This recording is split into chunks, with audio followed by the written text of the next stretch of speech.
신앙관 세우기, 바른 신앙관 세우기, 종교개혁 5대 원리 6번째 시간입니다. 오늘은 솔라피데 오직 믿음으로 라는 제목으로 함께 하나님의 말씀 나누도록 하겠습니다.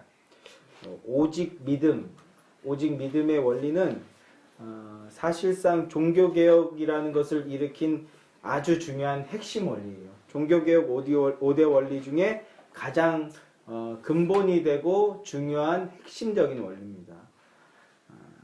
지난주 오직 은혜의 원리에 대해서도 말씀을 나눴고 오늘 이제 오직 믿음의 원리에 대해서 두 원리는 굉장히 중요한 원리를 함께 공유하고 있는데 오늘 설교 역시 굉장히 좀 신학적이고 이론적이고 어려울 수 있지만 루터는 이것이 종교개혁 기독교 신앙의 뿌리라고 표현했어요. 이것이 오직 믿음의 원리가 무너지면 기독교가 무너진다. 약간 오바스러운 표현이지만 그 정도로 중요한 원리라고 말했습니다. 조금 어려울 수 있지만 이 원리를 제대로 배워두지 않으면 기독교 신앙을 잃게 되거나 변질되게 되는 것이죠. 좀 집중하기 힘이 드시더라도 힘을 내서 좀 집중해 주셨으면 좋겠어요. 예수님께서 승천하신 후에 기독교회가 탄생하게 됐습니다. 우리는 그 교회를 초대교회라고 불러요. 이 초대교회가 온갖 핍박과 고난을 받게 되죠. 온갖 핍박과 고난을 받으면서 예수 그리스도를 증거하고 그 예수 그리스도를 힘입어서 하나님을 예배하기 위해서 힘을 썼습니다. 그러다가 주후 380년에 그 당시 세계 최대 강국이었던 사실상 전 세계라고 할 수 있는 그 유럽이지만 전 세계를 통일했던 이 로마 제국의 황제였던 테오도시우스 황제를 통해서 기독교가 이 로마의 국교가 됐어요. 국교. 교회가 로마의 그 나라의 국교가 되면서 이 교회가 권력을 얻게 되죠. 이렇게 권력을 얻게 되고 권력을 힘입기 시작하면서 급속히 타락하기 시작했습니다. 이렇게 국교화되면서 거의 사실상 바로 이제 기독교회가 타락을 하고 무려 1000년 동안 사실상 미신적인 종교, 이교적인 종교, 미신적인 신앙 행태와 거짓 복음으로 성도와 교회를 오염시키고 하나님을 떠나서 배교했어요. 그리고 하나님을 모독했어요. 이렇게 1000년 동안 기독교가 변질되고 오염되고 하나님을 모독하다가 1517년 독일의 신부였던 사제였던 마틴 루터를 통해서 종교개혁이 일으켜지게 되죠. 이 마틴 루터가 아이들 책에는 이제 마틴 루터, 그 킹은 그 다른 사람이고 마틴 루터 이렇게 애들은 이렇게 발음해요. 이 마틴 루터가 비텐베르그 성당에 95개조 반박문이라는 오늘날로 치면 이제 대자보 같은 걸 붙여서 이 95개조 반박문이라는 것을 내걸므로써 타락했던 교회가 갱신하게 되는 은혜의 사건, 기적적인 사건이 일어나게 됩니다. 우리는 이 사건을 종교개혁이라고 말해요. 종교개혁. 그리고 그 종교개혁의 정신과 전통과 그리고 종교개혁가들의 성경의 가르침을 이어받은 이들을 역사는 개신교라고 표현하게 돼요. 개신교.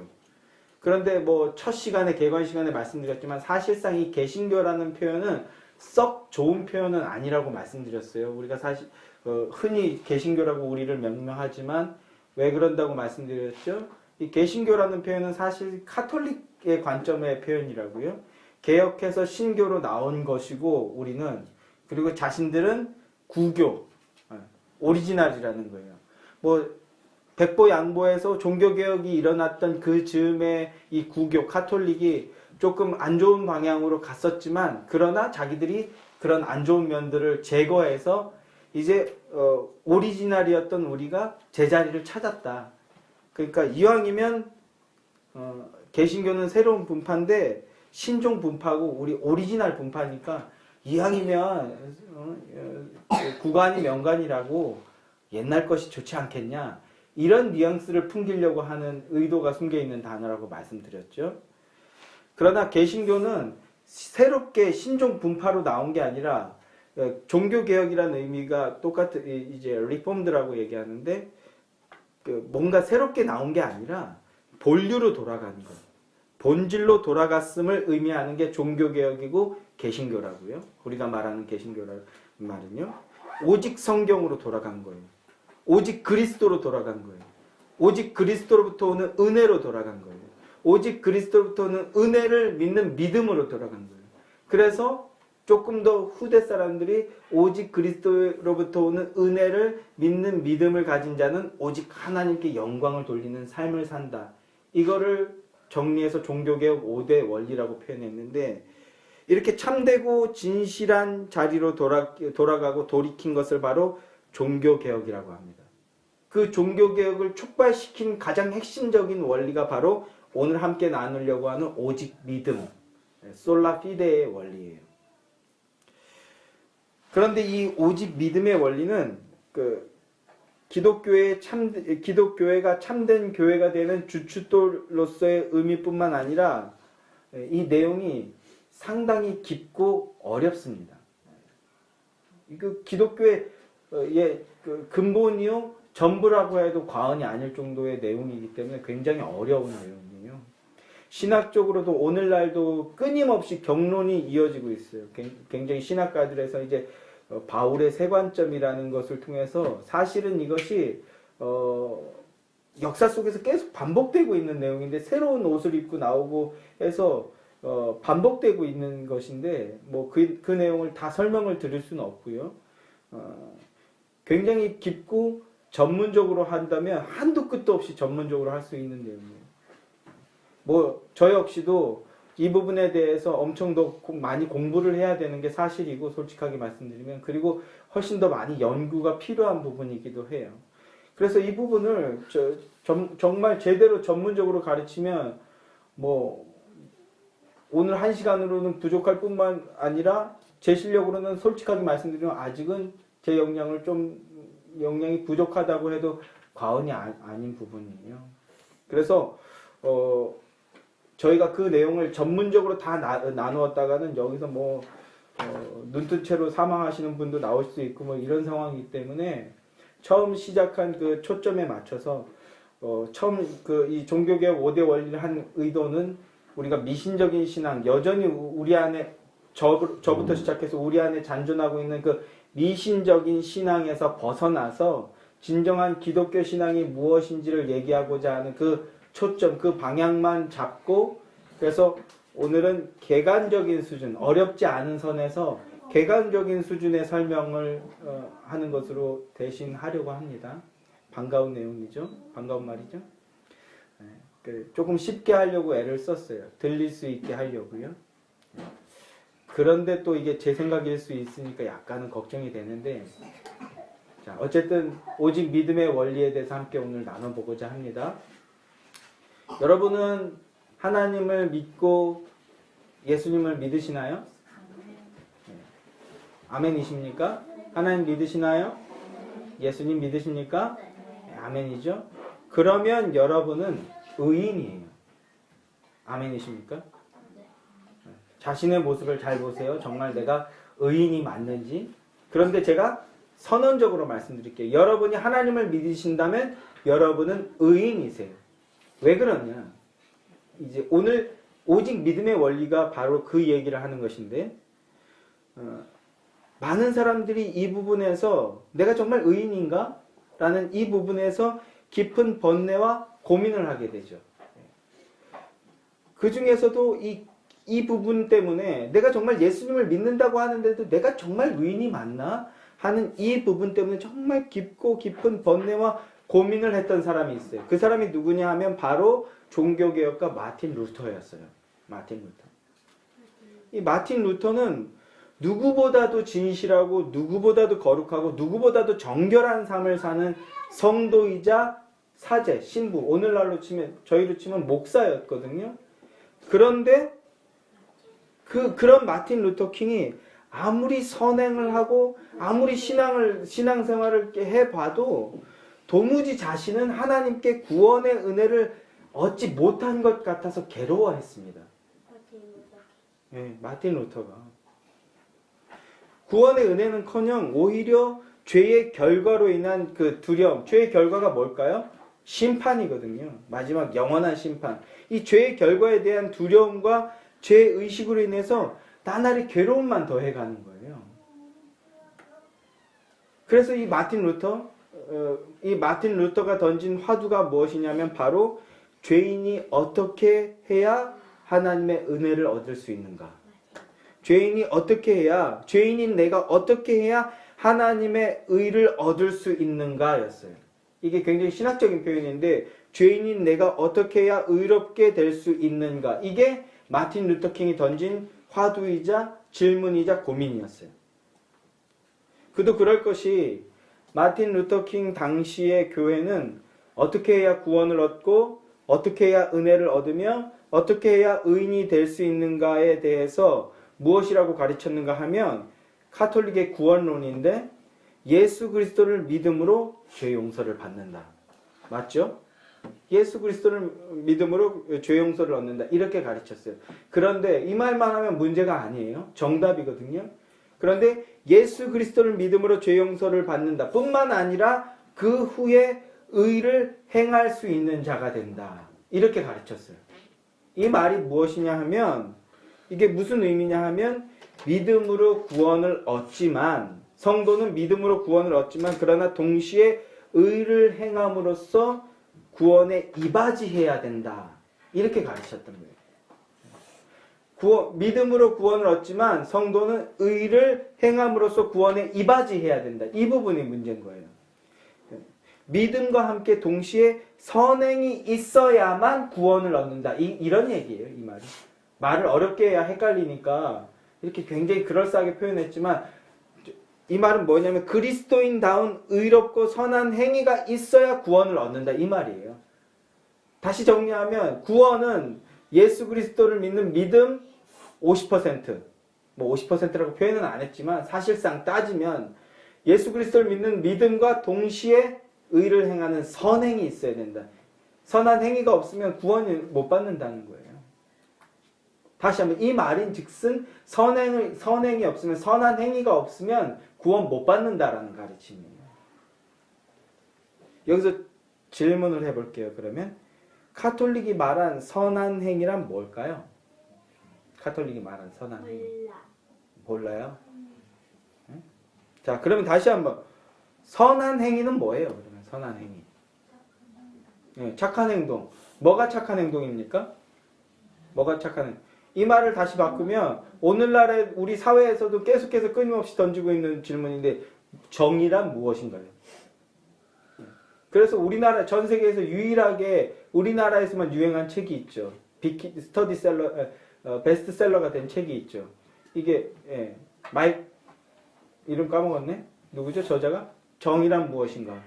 마이클 호튼은 신학자인데 갑자기 마이클 호튼이 아니고 누구죠? 정의란 무엇인가? 꼭 이렇게 뭐 하나 틀려갖고 없어 보이는데 이 책이 하버드 대학의 교양 과목의 내용이에요. 하버드 대생들이 듣는데 우리나라에서만 이 책이 베스트셀러가 됐어요. 그래서 서가에 가면 다 하나씩 꽂혀 있죠. 저희 집에도 꽂혀 있는데 그러나 아무도 읽지 않는 책. 뭐 이런 책으로 뭐예요? 그만큼 우리나라가 이 정의란 무언가에 대해서 갈망한다는 뜻인데 정의가 뭡니까? 선이란 뭐고 정이란 뭘까요? 제가 그래서 우스갯소리로 하는 말이 있죠. 나한테 좋은 말 해주는 사람은 착한 사람. 나한테 나쁜 말. 그게 팩트라도 나한테 나쁜 말. 왜? 기분 상하게 하니까 그건 나쁜 말이야. 그럼 나쁜 사람. 제가 전에도 우스갯소리로 아침에 헬스장 다녔었는데 의정부 살 때 헬스장에 갔더니 어떤 아줌마 새벽반은 절대로 가면 안 되는구나라는 걸 깨달은 게 몸빼 바지 입으신 아주머니들만 우글우글한 거예요. 야, 거기서 남자가 거의 유일하다시피 저랑 이렇게 거기 관장님이랑 해서 몇 명 없는데 아주머니들이 막 몸빼 바지 쫙 달라붙고 그걸로 입고 운동하는데 너무너무 부담스럽더라고요. 그래서 다시는 오면 안 되겠다. 이렇게 생각했는데 동시에 그 옆에 아주머니들이 막 운동하면서 새벽 예배 갔다 오셨나 봐. 은혜를 받으신 거지. 그분이 새벽 예배 가서 누구야 이쁘나 오늘 이따가 내가 삼겹살 사줄게. 그래서 왜요? 그랬더니 우리 목사님이 이웃을 사랑하라 그랬어. 그래서 내가 너 삼겹살 사줄게. 얼마나 아름다운 말입니까? 그죠? 좋은 말이죠. 여기까지는 좋아요. 그랬더니 옆에 있던 또 다른 이제 동생인가요? 나는 그랬더니 너는 안 돼. 너는 안 이뻐. 너는 싫어. 그래서 넌 삼겹살 안 사줄 거야. 농담인 줄 알았는데 진담이더라고요. 농담인 줄 알았더니 넌 안 사줄 거야. 막 이렇게. 그게 은혜를 받은 이웃사랑 맞습니까? 아닙니까? 아니. 그죠? 은혜가 정확하게 안 해. 기독교가 말하고 예수님 말한 그 이웃사랑은 뭐예요? 내 왼뺨을 대는 사람도 사랑하라는 거예요. 근데 넌 안 미우니까 안 사줘. 이거는 이웃사랑이에요? 아니에요? 아니라고요. 근데 목사님이 이웃사랑하라 그래서 넌 이뻐서 너는 삼겹살 사줄게. 이건 이웃사랑이 아니고 은혜 받은 게 아니에요. 그런데 이런 식으로 오해하고 있다는 거죠. 그걸 제가 약간 디스하듯이 표현해서 와이프한테 사랑하는데 저한테 진실된 팩폭을 날리면 넌 원수야, 죄인이야, 악마야, 마귀야 막 이렇게 농담하거든요. 농담이죠, 이거는. 근데 그런 식으로 생각하고 있는 거예요. 삼겹살 사주면 선행이라고 생각하는 거예요. 예수님 당시에 유대교도 중세교회도 그리고 오늘날 적지 않은 교회들도 비슷한 주장을 하고 있는데 구원에는 인간의 선행이 필요하다는 겁니다. 믿음과 함께 그에 걸맞는 선행이 있어야 구원받을 자격을 갖춘 것이라는 거예요. 그래서 혹시 이런 말을 들어보신 분들이 계실지 모르겠는데 이런 이론을 가지면 자연스럽게 이런 적용이 나오는데 하나님께서 하나님을 믿는 자들에게 구원의 문을 열고 기회를 주셨으니 인간이 이제 그것을 쟁취해내야 된다라는 거예요. 그래서 하나님께서 구원의 문을 열어놓고 다 따먹을 수 있게 준비해 놓으셨는데 너희들은 무엇하고 있냐는 거예요. 그것도 못 따먹고. 이런 비슷한 말 들어보신 분 계시죠? 뭐 하는 거예요? 선한 행위가 뭐라는 거예요? 중세교회, 마틴 루터 당시의 중세교회는 선한 행위가 뭐였냐 하면 칠성사라고 해요. 얘들은 7성사 혹은 7성사. 미사예요. 미사. 세례, 견진성사, 성만찬, 고회, 결혼, 사제서품, 인종성사. 이런 게 선한 행위예요. 이런 거. 뭐예요? 교회의 명령과 교회의 전통에 순종하라는 거예요. 오늘날은 어떻게 합니까? 그리스도의 지상 대명령. 전도해라. 그것도 못하냐? 한 명 데리고 오는데 그것도 못하냐? 가서 그냥 동네 슈퍼 아줌마 또는 그냥 아는 지인, 이웃 가서 교회를 데리고 와라. 그것도 못하냐? 예수님의 피값으로 다 열어놨는데 그것도 못하냐? 안 와요. 그럼 어떻게 해?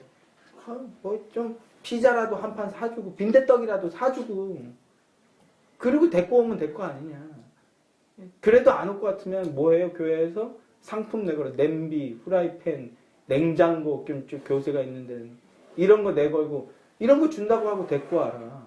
왜? 그리스도의 지상 대명령 전도. 이게 착한 행실이라는 거예요. 착한 행실 맞습니까? 안 맞습니까? 성경이 말한 착한 행실일까요? 아닐까요? 여기서 강력하게 아니오라고 말씀을 못 하셔요. 왜? 오직 성경에 믿음이 없기 때문이에요. 오직 성경 뭐라고? 그런 거 착한 행실이라고 말하지 않아요. 근데 마틴 루터 당시에도 그런 게 착한 행실이라고 가르치니까 마틴 루터는 누구보다 그걸 그냥 가르친 그대로 했어요. 근데 자신의 의가 없다라고 느껴지는 거예요. 이대로 가면 자기가 하나님 앞에 섰을 때 심판받을 거라고 생각이 드는 거예요. 진실한 거죠. 마틴 루터는 말씀 그대로, 가르침 그대로, 교회 전통 그대로 믿고 순종했는데 그래서 고행하는 거예요. 가장 유명한 일화가 있죠. 비텐베르그 성당의 계단이 종탑까지 가는데 계단이 108개인가 있대요. 그냥 가는 건 그리스도의 앞에 죄를 짓는 것 같아서 이 사람은 무릎으로 한 걸음 할 때마다 주여 이 죄인을 용서해 주십시오. 한 걸음 할 때마다 주여 이 죄인을 용서해 주십시오. 무릎으로 거기로 올라갔대요. 그렇게 108개월 올라가서 종을 치고 그랬는데도 그렇게 무릎으로 이거 뭐 이런 거 해보신 적 있으세요? 무릎 나가지 도가니 다 아작나지 큰일 나요 여러분. 네? 제가 요새 또 좀 살이 찌는 것 같아서 12층을 계단을 걸어 올라오거든요. 허리가 너무 힘들어요. 네. 그래서 근데 살은 빼고 싶어요 저도. 그래서 걸어 올라오는데 미칠 것 같아요. 근데 이걸 무릎으로 올라오면요. 네. 예수님 만나기 전에 먼저 죽죠 이러면. 그런데 마틴 루터는 가르친 그대로 하는 거예요. 108계단을 올라오면서 주여 이 죄인 내가 죄인입니다. 내가 죄인 중에 개수입니다. 이 죄를 용서해 주십시오 하고 올라왔는데도 죄의 문제가 해결되지 않는 거예요. 자기는 의인 같다고 여겨지지가 않는 거예요. 그게 마틴 루터의 믿음이었어요. 그런 마틴 루터가 이 사람이 굉장히 똑똑한 사람이었거든요. 어느 날 로마서를 연구하다가 무릎으로 기도하며 고행하며 그러니까 누구보다 열심히 기도하고 하나님께 간구하고 나아갔던 사람인데 근데도 답을 얻지 못했던 이 사람이 로마서를 연구하다 특별히 로마서 1장 17절 말씀을 읽고서 비로소 답을 얻은 거예요. 뭐예요? 죄인이 과연 어떻게 해야 하나님 나라에 합당한 사람 즉 의인이 되는가 했을 때 의인이 되기 위해서는 인간의 노력, 정성, 열심, 헌신, 수고 이런 행위가 아니라 의인이 되기 위해서는 하나님의 긍휼하심이 먼저 작용해야 되는구나. 그리고 죄인이 그것을 오직 믿음으로 받아들일 때 하나님 앞에서 비로소 의인이라고 칭함을 얻을 수 있게 되는구나 라는 것을 깨달았어요. 이걸 칭의로운이라고 하는데 오직 의인은 믿음으로 말미암아 살리라 함과 같으니라. 로마서 1장 17절의 말씀 아닙니까? 고행으로 행위로 되는 게 아니라 믿음으로 예수 그리스도를 믿는 믿음으로 말미암아 의인이라고 칭함을 얻게 되는구나라는 것을 비로소 깨닫게 된 거예요. 구원에 있어서 인간의 그 어떤 행위도 칭의의 근거가 될 수 없다라는 것을 깨달았어요. 사울이라는 이름으로 사역에 목숨을 걸었던 바울과 유대교가 그랬고요. 중세의 타락한 교회가 그랬고 뿐만 아니라 오늘날 많은 교회가 적지 않은 수의 교회들도 똑같은 죄를 저지르고 있는 거예요. 샤머니즘, 중보자를 내세워서 예수 그리스도를 중보자로 여기는 게 아니라 다른 중보자를 내세워서 그리고 기복신앙과 그리고 죄악된 인간의 욕심이 마구 뒤섞여서 기독교회를 천박하고 저질스럽게 변질시켜버렸어요. 오늘날 교회 역시. 교회당을 성황당처럼 여기는 거예요. 성전이라는 이름으로. 성전이란 없다고 말씀드렸죠. 성전은 오직 예수 그리스도밖에 없어요. 그런데 그 예수 그리스도가 임한 자들은 성전이 되는 거예요. 빨간 벽돌 보면 요새는 그렇게 안 짓지만 건물이 성전이 아니라 예수를 믿는 그 자가 바로 예수가 성전이기 때문에 예수가 성전이기 때문에 우리가 성전이라고요. 그런데 건물을 성황당처럼 여기는 거예요. 그래서 교회당을 가야만 예배를 한다고 착각하는 거예요. 제가 어렸을 때 저도 어떻게 해야 의인이 되는가 그때는 그렇게 생각하지 못했지만 신학적으로 이 고민이 있었던 거예요. 동시에 하나님은 신정론 왜 정의롭지 못한가? 왜 내 기도를 응답하시지 않지? 이 두 가지 고민으로 끊임없이 고민했던 시기가 있었어요. 저도. 고등학교 때 제 취미가 뭐였냐 하면 사실은 취미이자 도피이자 안식처였는데 교회 오는 거였어요. 교회 오는 거. 할 수 있는 게 교회 오는 거밖에 없었어요. 교회 오는 거. 고등학생인데 수요 예배 오고 금요 철야 예배 오고 그때는 교회도 가깝지도 않아요. 버스도 별로 없던 시절인데 버스 타고 1시간 넘게 와야 돼. 학교 끝나면 교복 입고 교회 오고. 근데 제가 이렇게 교복 입고 교회 오니까 어떤 일이 벌어졌냐 하면 애들이 바글바글 거리기 시작하는 거예요. 다 교회 와서 노는 거예요. 저 때문에 온 건 아닌데 이제 친구가 있으니까 다들 모이는 거예요. 그래서 항상 교회에 와서 살았는데 제가 그 고등학교 때 교회에서 가장 친하게 지내던 형이 있었어요. 제가 정말 좋아하고 따르던 형이 있는데 그 형은 지금 예수를 안 믿어요. 수요 예배를 드리려고 가 있는데 이 형이 안 오는 거예요. 이상하다. 그때는 막 그 남자들끼리 여자들끼리 연애하는 거 있잖아요. 막 연애한다는 소리 들을 정도로 살갑게 지냈는데 그래서 제가 교회 오면 그 형도 막 그 형은 되게 공부도 잘하고 당시에 의고 다니던 형이었는데 저 때문에 이제 뭐 학교 끝나면 이제 공부 안 한 것 같아. 지금 생각해보면 그 형도 단국대 갔어요. 그래서 괜히 집사님 때문에 그냥 해본 소리고요. 한날은 수예배 제가 먼저 와서 기다리는데 안 오는 거예요. 안 오는 거예요. 아무리 기다려도 이제 예배는 마음이 없고 그 형 오기만을 기다리는 거예요. 근데 그 설교 시간이 거의 다 돼서 이제 막 헐떡거리면서 오는 거예요. 근데 기분이 안 좋게 해서 형 왜 그래? 그랬더니 아니야. 그래 설교 시간이 아니고 예배 사도신경하고 찬양하고 있는데 조금 지나서 그 헐레벌 떡 오는 거예요. 그러더니 막 씩씩거리면서 오길래 무슨 일이 있었냐? 왜 늦었냐고 그랬더니 아니라고. 그러는데 대표 기도가 시작되니까 이제 더 얼굴을 붉히면서 막 화를 내기 시작하는 거예요. 막 혼자 화를 내는 거예요. 씩씩거리는 거예요. 그래서 왜 그러냐 그랬더니 나중에 예배를 끝나고 나서야 얘기를 들었는데 오다가 사고가 있었다는 거예요. 경운기, 시골이었기 때문에 오다가 경운기가 논두렁에 빠졌다라는 거예요. 시골에서 큰 사고죠. 그래서 그 시골에는 다 이제 두세 다리만 건너면 아재고 할아버지고 삼촌이고 막 그러니까 먼 친척의 경운기가 논두렁에 빠졌는데 그거를 끌어올려 주느라고 예배를 늦었던 거예요. 그런데 대표 기도가 시작되자마자 그 형이 씩씩거렸던 이유가 그 대표 기도 하시는 그분이 그걸 뻔히 보고 도와달라고 얘기했는데 못 본 척하고 지나갔던 거예요. 깜짝이야. 못 본 척하고 그거를 경운기를 끌어올리고 와서 봤더니 저 사람이 왜 못 본 척하고 지나갔나 했더니 대표 기도해야 돼서 지나갔던 거예요. 마치 누가복음에 나오는 그 선한 사마리아인 비유처럼 그 형은 어린 마음에 그게 너무 기분 나빴던 거예요. 너무 기분 나빴던 거예요. 아니 꼭 그렇게 해서 교회를 와야 되나? 이 생각이 들었던 거예요. 여러분 대표 기도인데 그 논두렁에 경운기가 빠졌으면 도와줘야 돼야 안 도와줘야 됩니까? 안 도와줘야 됩니까? 우리 어린이들 그러면 그거 도와주면 대표 기도 못 하는데 늦는데 그래도 도와줘야 돼요. 대표 기도를 못 하는 예배가 망하는데 그래도 도와줘야 돼요. 왜요? 자꾸 사는 거예요. 하나님한테 예배하는 이 예배를 망치게 되는데요. 그래도 도와야 돼요. 저런 걸 맹신이라고 해요. 맹신. 이유 없이. 여러분 다시 여쭤볼게요. 도와드려야 될까요? 아니면 대표 기도를 해야 될까요? 왜요? 기도는 또 미리 얘기해서 다른 사람이 할 수도 있잖아요. 그 예배가 이미 시작된 다음인데요. 예배 시작 전이었어요. 오늘 이름이니까.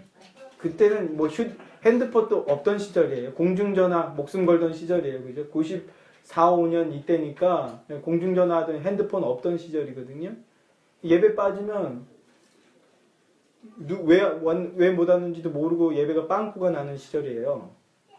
그러나 뭐 경운기가 뭐 목숨이 경각이 달린 사건이 아니지만 예배 그 대표기도 빵꾸 나면 진행하던 사람이 기도하면 돼요. 그냥 진행하는 사람이 기도하면 돼요. 아니면 그때 유행하던 표현이 있어요. 은혜 받으신 분이 기도하시기 바랍니다. 이러면 이제 다 이제 고개 아무도 못 들고 이제 한 30초 정도 정적이 흐르지 막 그러다가 제일 착한 사람이 기도하던 그런 시절에 막 빠지면 그냥 은혜 받으신 분이 기도 안 하면 은혜 안 받은 거잖아요. 뭐 그런 부담스러운 멘트가 유행하던 시절인데 못 오면 그냥 안 하면 되는데 그것 때문에 경운기를 놔두고 이분은 대표 기도로 오셨고 그걸 본 이 형은 안 그래도 하나님을 안 믿었어. 이 형은 그냥 교회를 저가 있어서 교회를 놀러 온 거지. 그런 핑계로 교회를 떠나게 된 거예요. 고3이 교회의 비리나 부패나 이런 걸 알면 뭐나 알겠어요. 그때 고3인데 이런 교회를 나는 다닐 수 없다. 이렇게 부정비리가 더러운 교회를 자기는 다닐 수 없다. 이 의의를 가지고 교회를 떠났어요. 그 형은. 다시 돌아와서 경운기 빠졌으면 도와줘야지. 대표기도는 딴 사람이 하면 되고 무슨 큰일입니까? 근데 이런 식의 이게 선한 행위라는 식의 가르침이 있으니까 부담이 되는 거예요. 그분도 말씀 그대로 믿은 거죠. 누구의 말씀이에요? 근데 목사님 말씀 그대로 순종한 거예요. 교회는 성전도 아니고요. 성황당 같은 곳이 아니에요. 교회에서 예배 안 하면 큰일 나고 교회 당에 와서야만 예배해야 되는 게 아니에요. 오늘 피치 못해서 사정이 있어서 예배당을 못 온다. 이 예배당을 못 오면 거기 그 근처 예배당에서 예배하면 돼요. 그것도 안 되면요. 가정에서 예배하면 돼요. 가정에서도 예배할 상황이 못 되면 만약에 이를테면 신랑은 안 믿어. 아이랑 나만 믿어. 그러면 야 오늘은 우리 여기서 기도하자. 오늘 여기서 짧고 굵게 예배하자. 우리의 주인이 하나님이심을 우리가 기억하자. 딸아, 아들아, 우리는 하나님의 뜻대로 사는 자인데 나중에 더 온전히 예배할 수 있게 됐을 때는 우리가 열심히 예배하자. 이렇게 예배하면 돼요. 근데 착한 행실, 교회의 가르침, 교회의 전통 이런 게 선한 행실이라고 생각하고 이게 예배라고 생각하고 이게 뭐 법이라고 생각하니까 교회당을 뭐 빠지면 안 되는 이런 착각에 빠져 있는 거예요. 그거는 바른 신앙이 아니라고. 또 하나님의 말씀, 하나님의 일이라고 생각하니까 헌신 강요하고 이게 말씀을 드리지만 제가 개척을 하게 된 것은 제 이름으로 내는 어떤 교회, 제가 담임 목사로 있는 교회 이런 걸 원해서가 아니에요. 부목사 시절에는 하지 못했던 말. 근데 이 말은 목숨을 걸고 해야 되는 말이기 때문에 이 말을 하기 위해서 개척을 한 거예요, 사실은. 여기에 많은 그런 경험들이 있으시잖아요. 그건 기독교 신앙이 아니라는 말을 해줘야 되기 때문에 개척이란 걸 한 거라고요. 교회의 일은 하나님 일이 아닐 수 있어요. 교회의 일이 하나님 일일 수도 있지만 아닐 수도 있다고요. 제가 좀 원색적으로 얘기하면 목사 좋은 일을 하는 거라고요, 사실은. 헌신 강요하고 뭐 하고. 그 성경에서 벗어난 일이라면 그래서 종교개혁가들도 오직 성경을 주장하게 된 거거든요. 이거 교회당 안 오고 교회 일 안 하고 헌금 안 하고 그 금액으로서의 11조 온전히 안 하면 저주받을까 봐. 해코지 당할까 봐. 그래서 두려워서 떨면서 그래서 마지못해서 하는 것은 기독교 신앙이 아니라고요. 기독교는 나의 착한 행동, 선한 행동, 이게 교회 일 열심히 해서 복받는 그런 종교가 아니에요. 기독교는 착한 행동, 무속신앙적인 어떤 행위를 해서 복을 받거나 아니면 저주를 받게 되는 그런 종교가 아니라고요. 마틴 루터는 이걸 깨닫게 된 거예요. 이건 기독교 신앙이 아니구나. 그래서 95개나 되는 항목을 통해서 바른 신앙으로 돌아가자라고 주장했던 게 95개의 방법문이고 그렇게 해서 촉발된 것이 종교 개혁이라고요. 오직 의인이라는 것은 착한 행실, 선한 행위로 해서 말미암는 것이 아니라 행위를 통해서가 아니라 오직 의인은 믿음으로 예수 그리스도를 믿는 믿음으로 말미암는다라는 이 칭의의 믿음. 이 믿음을 깨닫게 된 거예요. 그리고 주장하게 된 거예요. 종교개혁은 이 칭의의 믿음을 우리에게 되돌려줬어요. 이게 우리에게 큰 선물이죠. 종교개혁의 선물. 루터는 이렇게 정의했어요. 예수 그리스도를 믿는 사람은 의인이다. 그런데 예수 그리스도를 믿는 사람은 의인인데 의인이면서 동시에 죄인이라는 거예요. 예수 그리스도를 믿는 믿음이 있으면 우리 안에서 막 의가 뿜뿜뿜 뿜어져 나오는 게 아니고 이신칭의 하나님이 우리를 의인이라고 말해주시는 거예요. 말해주시는 거예요. 그런데 우리 안에는 여전한 죄성이 있다고. 이걸 지금 어려운 얘기인데 왜 해야 되냐면 대한민국을 크게 뒤집어 놨던 구원파의 이론이 이거예요. 예수 그리스도를 믿는 믿음이 있다면 우린 의인이다. 맞죠? 그래서 우리는 어떤 짓을 해도 이제 죄가 아니다. 이렇게 주장하는 거예요. 구원파의 구원론이에요. 이게. 그러니까 그 배에서 애들을 버리고 도망쳐도 죄가 아니에요. 나는 의인이기 때문에 무슨 행동을 해도 그러니까 파렴치해지는 거예요. 사람이. 뻔뻔해지는 거예요. 사람이. 그리고 동시에 이단적 믿음에 빠진 사람들은요. 갱신이 없어요. 그러니까 제가 이렇게 바보라고 사람이 좀 멍청해져요. 참된 구원의 믿음을 가진 사람은요, 저는 그래서 똑똑해진다고 표현했는데 훨씬 더 순리적이고, 왜? 진실하고 정직해지니까 순리적으로 살려고 하게 되는 거예요. 이러다 보면 사람이 발전해요. 근데 이 구원파식의 믿음을, 구원파라는 분파, 많은 교회들이 이걸 구원으로 착각하고 있어요. 그래서 스스로 스스로 하나님으로 착각하면서 산다고요. 그게 아니라 하나님이 날 의인이라고 말해주시는데 내 안에는 여전히 죄성이 발동한다고요. 여전히 죄성이. 그래서 마틴 루터는 성도는 의인이면서 죄인이다 이렇게 표현했어요. 하나님은 의인이라고 표현했는데 나는 죄인같이 사는 거예요. 여러분 모습이지 않습니까? 우리의 모습 아니에요? 죄인처럼 사는데 하나님이 의인이라고 말해주신다고요.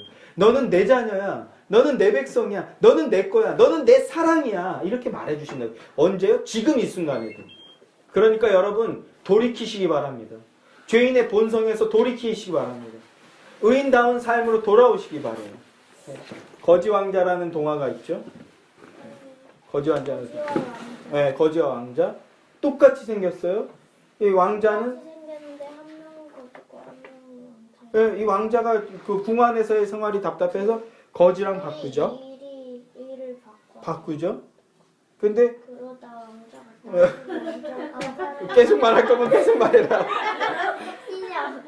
말해봐요. 내가 안 말할 것처럼 하고 또 말하고. 우리 끝까지 이야기해서 나왔는데. 그죠? 예.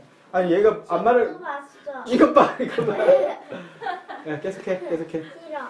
이러면 또 자, 싫어.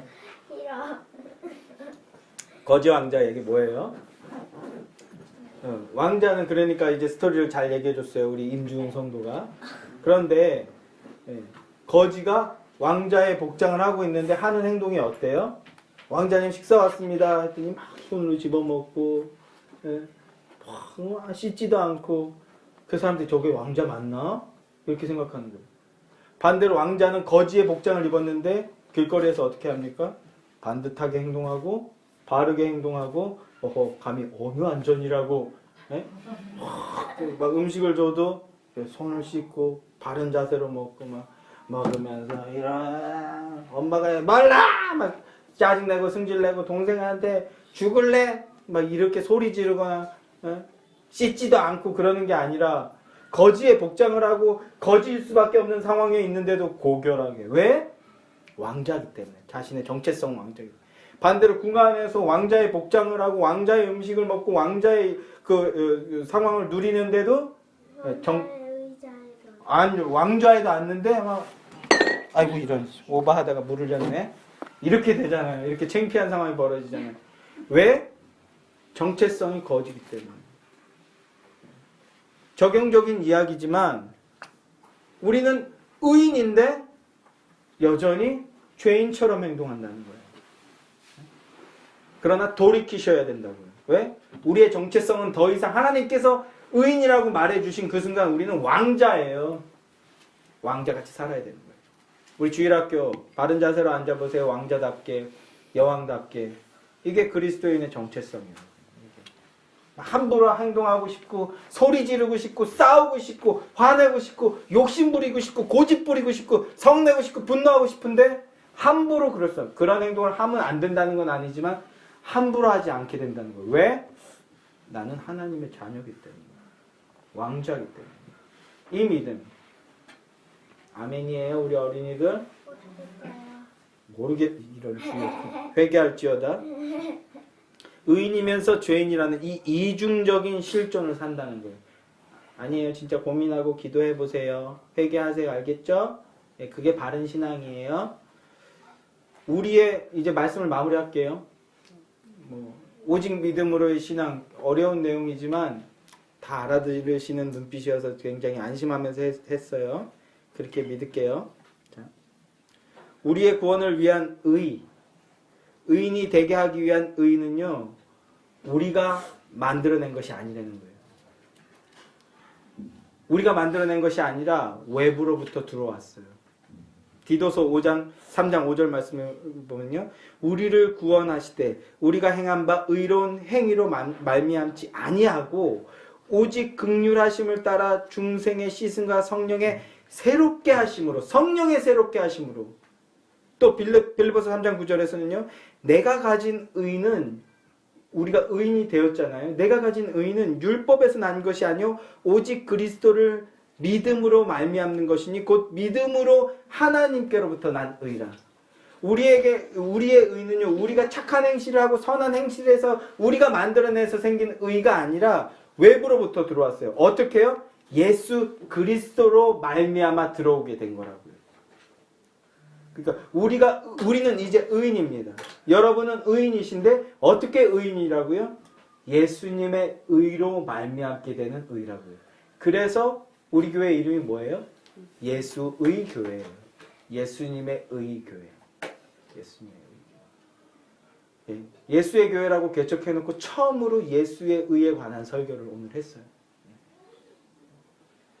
이제 좀 더 앞으로 또 구체적으로 하게 될 텐데, 우리가 의인인 것은 우리가 교회에서 열심히 헌신하고 착한 행동하고 해서 의인이 아니라 예수님이 우리의 죄를 대신 지시고 하나님의 모든 의를 충족하신 그 예수님의 의로 말미암는 의라고요.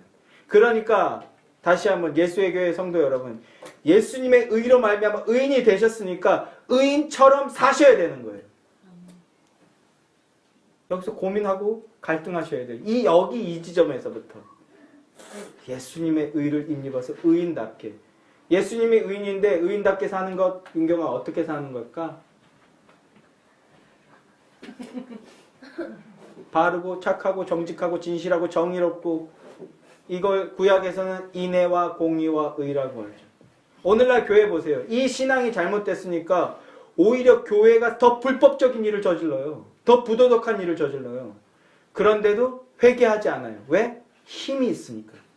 세상적인 힘이 있으니까. 권력이 있고요. 동참하는 무리들이 있어요. 예수의 교회는요. 어떤 교회가 돼야 됩니까? 목사가 오직 성경에 의거한 설교하지 않으면요. 반대하셔야 돼요. 성경적인 설교를 해 주십시오. 사람의 공로, 사람의 의가 아니라 예수의 의를 드러나는 사역을 해 주십시오. 여러분, 목사 꼬봉이 아니에요. 왜 목사님 제가 이런 말을 해야 될까요? 한국교회가 이만큼 잘못했어요. 지금 이만큼. 대신 여러분들 바르게 하셔야 돼요. 목사만큼. 여러분이 목사보다 못난 존재가 아니니까. 예수님의 의에 부합하는. 어디서 하셔야 돼요? 언제 하셔야 돼요? 가정에서, 설거지할 때, 학교에서 공부할 때, 직장에서 일할 때, 그때 예수의 의를 드러내셔야 된다고요. 교회에서 하지 마세요. 교회에서는 다 해요. 교회에서는 누구나 다 해요. 누구나 다 거룩해요. 설교할 때 저도 되게 거룩한 것 같아 보이지 않아요? 아니면 큰일 나는데? 이건 되게 쉬워요. 설교단에서 이렇게 얘기하는 건. 이제 이 내용은 다음 주에, 오직 믿음으로 설교 다음 주에 다시 한번 좀 더 깊게 할 건데요. 우리는 예수 그리스도를 통해 하나님 앞에 설 수 있게 됐어요. 이게 임마누엘이죠. 날마다 예수의 의를 힘입어 하나님하고 동행하시는 여러분 되시기 원해요. 나아가 예수의 의를 드러내는, 증거하고 설명하고 변증하는, 그리고 완전하게 살아낼 수는 없지만 살아내려고 안간힘을 쓰는 예수의 교회 여러분들, 참된 성도가 되시는 여러분들 되기를 간절히 소망합니다. 기도하겠습니다. 하나님, 마틴 루터는 행위가 아니라 예수 그리스도를 믿는 그 믿음으로 말미암다는 것을 깨닫고 참된 성도, 온전한 성도로 거듭났습니다. 그리고 한평생을 예수 그리스도의 의를 드러내는 삶을 살았습니다. 왜냐하면 하나님에게로부터, 예수에게로부터 그 의, 그 생명력, 그 능력이 임하였기 때문입니다. 이 시간 예배하는 예수의 교회 모든 성도들도 하나님을 믿는 구원의 믿음으로 말미암아 의인이라 칭함을 받는 자들인 줄 믿습니다. 그렇다고 한다면 이 의인들에게 하나님 예수님을 통하여서 생명의 능력을 풍성하게 공급하여 주시옵소서. 그래서 단지 교회만 오고 가는 썬데이 크리스찬이 아니라 삶 속에서 그 삶이 아무리 버겁고 힘들고 괴롭고 답답하고 힘들지라도 어려울지라도 그 자리에서 예수 그리스도를 믿는 믿음으로 다시 일어나고 다시 온전케 될 뿐만 아니라 예수의 의를 드러내는 참된 구원의 믿음으로 충만한 인생들이 되는 그 은혜가 넘치도록 하여 주시옵소서. 예수 그리스도의 이름으로 기도합니다. 아멘.